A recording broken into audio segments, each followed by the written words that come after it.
This video will discuss the R-CHOP chemotherapy regimen, what it is, what to expect, and how to manage side effects.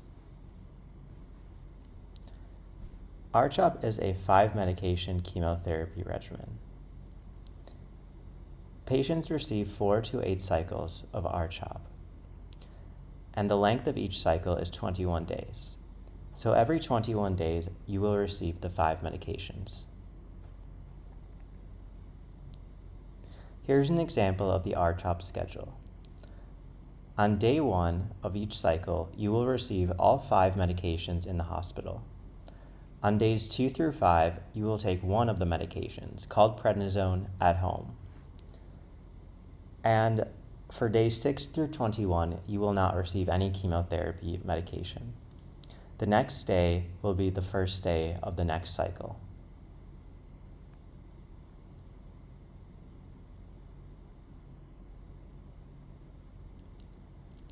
Here are the common side effects of R-CHOP. We will explain more about these side effects and how to manage them on later slides. The common side effects are infusion reaction, nausea and vomiting, constipation, mouth sores, hair loss, bladder injury, nerve injury in the hands and or feet, tiredness, and infections.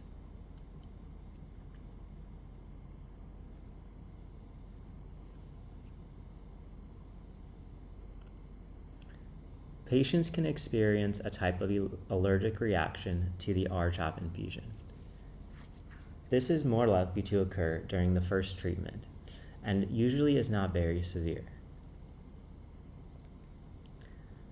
Signs and symptoms include feeling sick, like fever, chills, and nausea, itchiness, swelling of the throat, dizziness, or extreme tiredness. Patients receive medication before the infusion to reduce these symptoms. In rare cases, patients can have a more severe reaction, and this may include trouble breathing and severe dizziness or fainting. The hospital team is prepared for this and will closely monitor you. Medications to treat and reverse these reactions will be on hand. You should tell someone on the team, a nurse, a physician, or pharmacist, if you start feeling bad during your infusion. Without medication, most patients who receive R-CHOP will experience nausea and vomiting. Nausea and vomiting can occur on the day of treatment and for the next several days.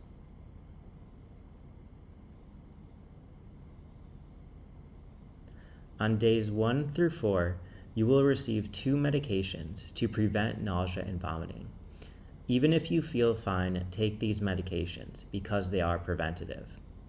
If you experience nausea and vomiting, even with these medications, we will provide an additional medication that you can take. You should also identify nausea and vomiting triggers, such as smells or foods, and try to avoid them. Even if you are not hungry, try to eat more smaller meals. And if you cannot eat or drink or cannot take your nausea and vomiting medications, you should go to the hospital.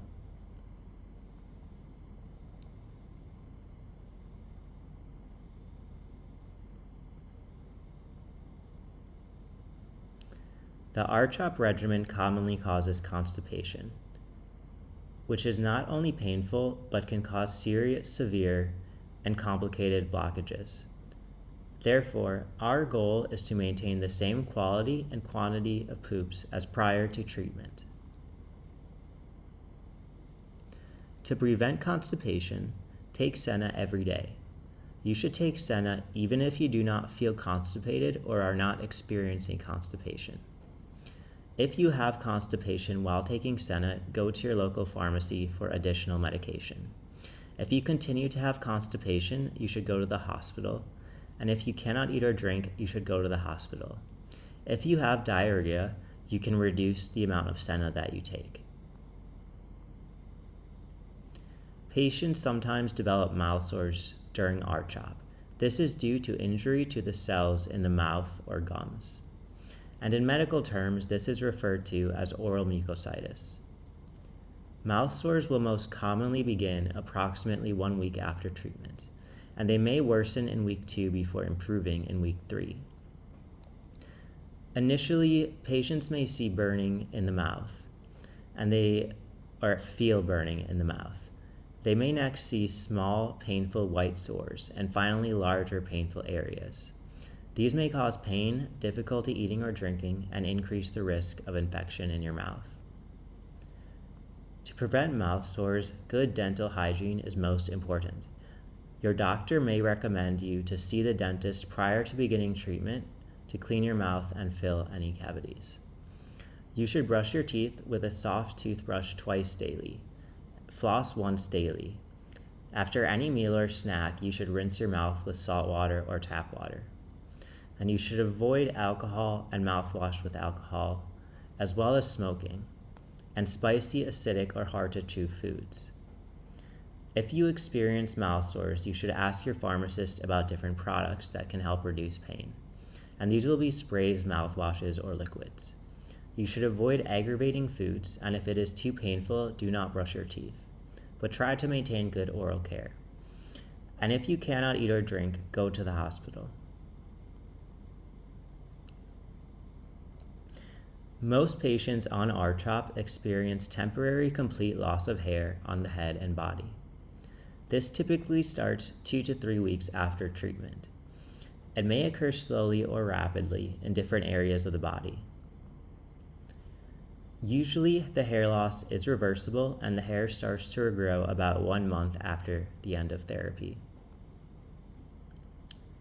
Nerve injury in RCHOP can occur, and in this case is known as peripheral neuropathy. Nerves are involved in sensation, moving, and bodily functions. Effects on the nerves from RCHOP largely will impact the hands and feet. So you may experience pain, tingling, numbness, or oversensitivity in the hands and feet. Patients can also experience dizziness when standing up or trouble urinating. And usually this starts after about 3 to 4 cycles. Unfortunately, it is only reversible in some patients and may take months or years. There are medications available that can reduce nerve pain. If you have difficulty urinating, you should tell your doctor. It is very important to be careful when you have nerve pain, when you are moving, because you have a greater risk of falling. And you should also be cautious when standing up in case you get dizzy.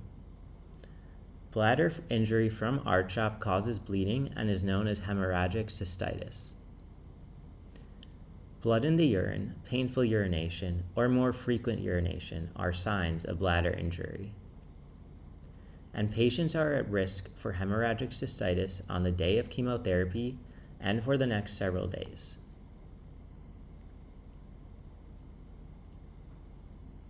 To reduce the likelihood of injury, the most important step is to drink at least 2 liters of water per day for at least 7 days following treatment. You should drink only until dinner time to avoid having to get up at night to go to the bathroom, and go to the bathroom as soon as you feel the urge so that you can clear the medication from your bladder as soon as possible. You should go to the hospital if you see blood in your urine or experience painful or more frequent urination. Tiredness from RCHOP occurs due to having lower red blood cells after chemotherapy, and red blood cells carry oxygen around your body. Tiredness typically starts in the first week, may increase in the second week, and then improve in the third week.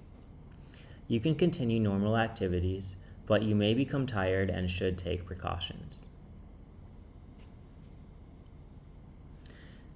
You are also at greater risk of infections when you have the RCHOP treatment. This is because of a reduction in white blood cells, and white blood cells help fight infections. To prevent infections, make sure you are up to date with your vaccinations prior to starting RCHOP. You should avoid crowds, and if you're in a crowd, you should wear a mask. Avoid anyone who is sick, and do not eat raw vegetables. If you eat raw fruit, wash and peel it before you eat it. You should eat protein to help rebuild cells, and you should shower and brush your teeth and maintain other good hygiene practices. Because it will be harder for your body to fight off infections, you should go to the hospital if you have signs of infections, including a fever, a cough, a runny or stuffy nose or sneezing, or wounds that are painful or produce thick colored liquid.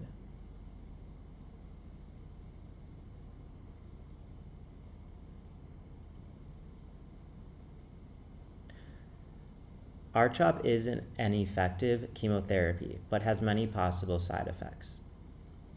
You may not experience some or many of these side effects, and the side effects may be experienced as mild. However, we want you to be prepared and know what to do if they occur.